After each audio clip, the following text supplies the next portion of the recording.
Hello students, मैं धूप Singh sir from Sachdeva classes से टॉपिक हम कर रहे हैं अकाउंटिंग फॉर पार्टनरशिप फंडामेंटल। कल हमने किया what is the meaning of partnership firm, what are its features and characteristic. आज हम पढ़ेंगे पार्टनरशिप डीड। पार्टनरशिप डीड वैसे टू टाइप्स की है, एक तो रिटन फॉर्म में है और एक ओरल फॉर्म में है।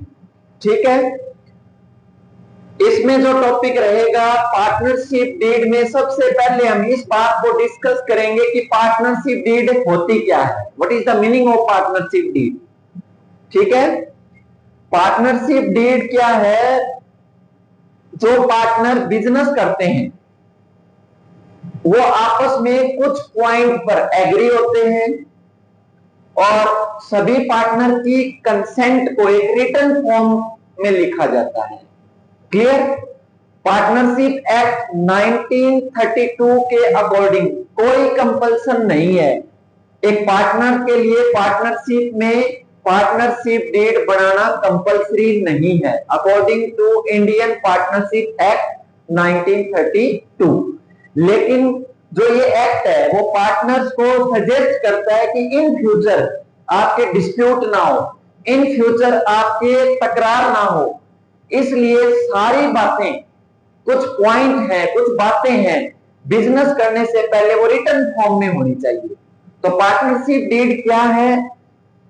पार्टनरशिप डीड क्या है? Such a written document which contain, जो रखता है द टर्म्स ऑफ एग्रीमेंट, जो एग्रीमेंट में जो टर्म्स हैं उनको मेंटेन करता है, उसको हम क्या बोलते हैं? Partnership deed. तो मेरा क्वेश्चन यहां एक ये भी बनता है, क्या partnership deed Indian partnership act 32 के अकॉर्डिंग, 1932 के अकॉर्डिंग कंपल्सरी है? बिल्कुल भी नहीं है। लेकिन इन फ्यूचर में पार्टनर्स के डिस्प्यूट ना हो, लड़ाई झगड़े ना हो, फेथ खत्म ना हो, उनका बिजनेस में प्रेम प्यार बना रहे, लॉन्ग टर्म तक बिजनेस चलता रहे, इसलिए ये एक्ट जो है वो पार्टनर्स को सजेस्ट करता है कि जिन जिन बातों पर आपकी सहमति है वो सारी रिटन फॉर्म में होनी चाहिए। तो कौन कौन से पॉइंट जो है वो रिटन फॉर्म में होने चाहिए, इस बात को हम डिस्कस करेंगे।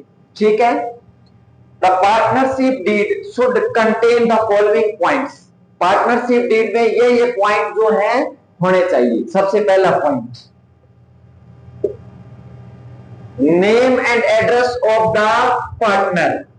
जो पार्टनरशिप डीड में सबसे पहले ये लिखा जाता है कि पार्टनर्स जो पार्टनरशिप फर्म को रन करेंगे उनका नेम क्या है, फर्म का नेम क्या होगा और फर्म का एड्रेस क्या होगा।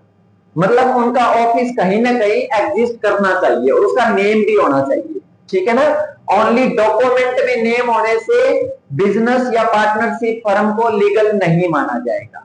क्लियर? सेकंड ये रहेगा name and address of the partner.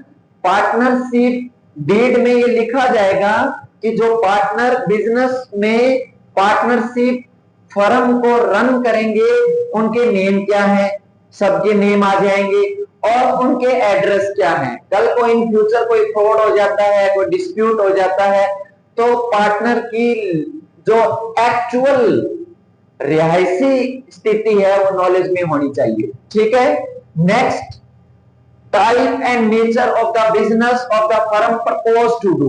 Partners मिलकर जो बिजनेस रन करेंगे, जो पार्टनरशिप डीड को चलाएंगे, उसकी नेचर क्या होगी, किसका बिजनेस होगा, स्कूल होगा, हॉस्पिटल होगा, इंपोर्ट एक्सपोर्ट का बिजनेस होगा, किस चीज का बिजनेस होगा, वो भी पार्टनर्स उस बात पर सहमति लिखेंगे अपनी। नेक्स्ट आगे है amount of capital to be contributed by each partner. हर एक पार्टनर ने कितना पैसा बिजनेस में लगाया। सपोज करो ए और बी दो पार्टनर हैं, ए ने 5 लाख रुपीज इन्वेस्ट किया, बी ने भी 5 लाख रुपीज इन्वेस्ट किया, नीचे उनके सिग्नेचर हो जाएंगे और रिटर्न स्टेटमेंट भी हो जाएगी। क्लियर? तो कल को कोई यूं नहीं कहेगा कि मैंने तो ज्यादा इन्वेस्ट कर रखा है बिजनेस में, क्योंकि वो रिटर्न फॉर्म में आ गया, डेट वगैरह सब कुछ मेंशन हो जाएगी उसमें। नेक्स्ट रहेगा इंटरेस्ट ऑन कैपिटल। पार्टनर ने जो पैसा बिजनेस में लगाया वो उसकी कैपिटल है, पार्टनरशिप फर्म में लगाया वो उसकी कैपिटल है। पार्टनरशिप फर्म पार्टनर को उस पर क्या देगी, इंटरेस्ट। कितनी परसेंटेज देंगे, सपोज करो पार्टनरशिप डीड में सारे पार्टनर ने सहमति से लिख दिया भाई 5% इंटरेस्ट मिलेगा, तो जो 5% इंटरेस्ट रेट है उसी के अकॉर्डिंग सबको इंटरेस्ट मिलेगा ऑन कैपिटल के ऊपर। ठीक है, नेक्स्ट ड्राइंग की लिमिट क्या रहेगी, सबसे पहले मैं आपको बता देता हूं what is the meaning of drawing. अगर कोई पार्टनर जो पैसा उसने बिजनेस में इन्वेस्ट किया उसको कैपिटल बोलते हैं, कुछ पैसा उसने पर्सनल यूज के लिए बिजनेस से विड्रॉ कर लिया, फॉर एग्जांपल बच्चे की फीस देनी है या घर का रेंट देना है या मेडिकल वगैरह पर पर्सनल कोई खर्च है उसका, तो कुछ पैसा उसने बिजनेस से विड्रॉ कर लिया, that is the drawing. Clear, ठीक है ना। कितना पैसा ड्रॉइंग कर सकता है पार्टनर, उसकी भी लिमिट यहां शो करेंगे। नेक्स्ट इंटरेस्ट ऑन कैपिटल, जितना पैसा उसने बिजनेस से विड्रॉ किया, जितने दिन वो यूज करेगा, जब बिजनेस या पार्टनरशिप फर्म को वो पैसा लौटाएगा तो कितना इंटरेस्ट उसको उस पैसे का देना पड़ेगा, उस बात को भी यहां लिखेंगे। सपोज करो 4% लिख दिया तो इंटरेस्ट रेट जो ड्रॉइंग की रहेगी वो 4% ही रहेगी। Clear, profit sharing ratio, profit sharing ratio, अगर पार्टनर ने इक्वल पैसा लगाया तो उन सबको क्या मिलेगा, उन सबको प्रॉफिट में जो शेयर है वो इक्वल मिलेगा। और इवन अगर फर्म को लॉस हो जाता है तो भी फर्म में पार्टनर को इक्वल कैपिटल के अकॉर्डिंग लॉस ही मिलेगा। क्लियर, ठीक है। नेक्स्ट सैलरी, सैलरी किसको मिलेगी, पार्टनर टू टाइप्स के हैं। एक पार्टनर तो वो है जिसने कैपिटल लगाई बिजनेस में, बदले में उसको क्या मिलेगा, प्रॉफिट मिलेगा, लॉस भी मिलेगा। लेकिन एक पार्टनर ऐसा है, सपोज करो मैनेजर का काम है ना, मान लो ए बी सी 3 पार्टनर है, बी जो है वो बिजनेस में या पार्टनरशिप फर्म में मैनेजर की पोस्ट का काम वो करता है, तो उसको कितनी सैलरी मंथली मिलेगी, स्टार्टिंग में पार्टनरशिप डीड में क्लियरली मेंशन करनी पड़ेगी भी, मंथली सैलरी हम इसको इतना पे करेंगे। क्लियर, तो ये आपके 9 पॉइंट थे, इसमें हम डिस्कस और भी करते हैं। पार्टनरशिप डीड में 10th जो पॉइंट है उसमें हम इस बात को डिस्कस करेंगे कि गुडविल का valuation on the retirement of a partner और एडमिशन ऑफ पार्टनर के टाइम गुडविल का वैल्यूएशन हम कैसे करेंगे, उस बात को भी हम इसमें मेंशन करेंगे।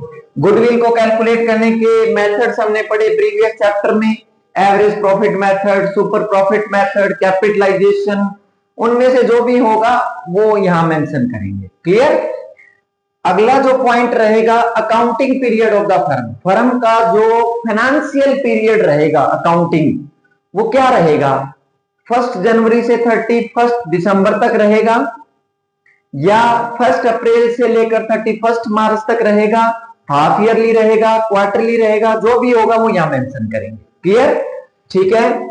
नेक्स्ट पॉइंट है method of recording the firm account, firm का जो अकाउंट है उसको किस ढंग से हम रिकॉर्ड करेंगे, इस बात को भी हम इसमें लिखेंगे। भाई उसको सीए बनाएगा या हम रफली लिखेंगे या कंप्यूटराइज होंगे, जो भी होगा वो क्लियरली उसमें मेंशन करेंगे। ऑडिटिंग का मतलब क्या होता है, एक ऑडिटर होता है, अकाउंट्स बनने के बाद सारे अकाउंट्स को चेक करके ऑडिटिंग करता है। क्या करता है, auditing. Auditing is the process by auditor, ठीक है, वो भी इसमें मेंशन करेंगे। नेक्स्ट आगे है date of commencement of the partnership firm, partnership कब स्टार्ट की गई उस डेट को भी हम क्लियरली यहां मेंशन करेंगे। नेक्स्ट ड्यूरेशन ऑफ पार्टनरशिप, भी पार्टनरशिप कितने ड्यूरेशन के लिए बनाई गई है, 2 साल, 5 साल, 10 साल, 15 साल, उसमें उसका टाइम हम मेंशन करेंगे। क्लियर, भी उसका डिसोल्यूशन कब करेंगे, कितने साल के बाद करेंगे, वो भी इसमें मेंशन करेंगे। नेक्स्ट आगे है use of the decision of Garner versus Murray, इसका क्या मतलब है, अमेरिका में 3 पार्टनर थे, गार्नर, मरे और विल्कन्स। विल्कन्स जो था वो दिवालिया घोषित हो गया था। क्लियर, वो बोला कि मेरे पास देने के लिए कुछ भी नहीं है। क्लियर, तो वो फिर मामला जो था वो कोर्ट में गया, तो बाकी जो पार्टनर थे गार्नर और मरे, उन्होंने बोला कि ये जो है इसका पैसा हम नहीं देंगे। तो वहां की कोर्ट ने ये डिसीजन दिया था कि जब आप बिजनेस कर रहे थे उस टाइम इकट्ठे थे, क्लियर, पब्लिक से जो आपने पैसा लिया या लोन लिया जो भी लिया, आपके जो आउटसाइड के डेट हैं वो उस टाइम आपके इकट्ठे थे क्योंकि आप लोग इकट्ठा बिजनेस कर रहे थे, क्लियर। तो इसका पैसा है जो विल्कन्स का जो पैसा था लॉस का, वो गार्नर और मरे पे करेंगे, क्लियर। तो ये रूल बना दिया भाई, एनी पार्टनर, कोई भी पार्टनर पार्टनरशिप फर्म में मतलब दिवालिया घोषित हो जाता है, इंसॉल्वेंट हो जाता है, तो उस कैटेगरी में उसका जो लोन का पैसा, उसकी देनदारी का पैसा बाकी पार्टनर वो देंगे जो बिजनेस को कंटिन्यू कर रहे हैं, क्लियर। इसमें आगे हम पॉइंट को डिस्कस करते हैं, इसमें आगे हम पॉइंट को कंटिन्यू करते हैं। अगला पॉइंट जो रहेगा बैंक अकाउंट, बैंक में अकाउंट किसका होगा, इस बात को भी हम यहां डिस्कस करेंगे। मान लो सपोज करो 3 पार्टनर हैं ए बी एंड सी, ए और बी ने सहमत होकर सी को बिजनेस में अंदरूनी तौर पर अपॉइंट किया, भी अंदर का बिजनेस आप रन करोगे, बाहर का बिजनेस हम देखेंगे। तो फिर चेक पर सिग्नेचर किसके होंगे या बैंक में अकाउंट किसका होगा, सी का होगा या फर्म का होगा। फर्म का होगा तो फर्म की स्टैंप लगेगी, और अगर सी का होगा तो चेक पर सी के सिग्नेचर होंगे। ये बात भी हम यहां लिखेंगे ताकि कल को कोई डिस्प्यूट ना, ठीक है ना। ये सारे पॉइंट हम इसलिए लिख रहे हैं क्योंकि आगे इन फ्यूचर लड़ाई झगड़े ना हो, क्लियर। नेक्स्ट आगे है rules to be followed in case of a partner, जब नया पार्टनर बिजनेस में आएगा, सपोज करो 3 पार्टनर है A B C and D एक न्यू पार्टनर बिजनेस में एंटर करना चाहता है, तो उसके एंट्री के टाइम्स रूल्स क्या रहेंगे उस बात को भी हम यहां डिस्कस करेंगे। नेक्स्ट आगे रहेगा rules to be followed while setting the accounts और रिटायरमेंट, कोई पार्टनर रिटायर हो जाता है, किसी की डेथ हो जाती है, तो जो अकाउंट्स का सेटलमेंट रहेगा, हिसाब किताब रहेगा, उसके एग्जीक्यूटर को जो पे करेंगे वो हम कैसे पे करेंगे, क्लियर, वो भी प्रोसेस यहां लिखेंगे। अगला पॉइंट है settlement of dispute. Settlement of dispute का मतलब होता है पार्टनर्स के बीच में कोई डिस्प्यूट हो जाता है तो उस डिस्प्यूट को भी एक सिस्टमेटिक ढंग से हम इसको सोल्व करेंगे। Thank you. ये था आपका पार्टनरशिप डीड से रिलेटेड टॉपिक। अगली क्लास में हम इसी में ओरल पार्टनरशिप डीड के क्या रूल्स रहेंगे उस बात को डिस्कस करेंगे। तो डियर स्टूडेंट, सचदेवा क्लासेस को लाइक करें, सचदेवा क्लासेस को सब्सक्राइब करें और बेल आइकन का बटन भी दबाएं ताकि आगे आने वाली क्लासें आपको कंटिन्यू मिलती रहें। Thank you.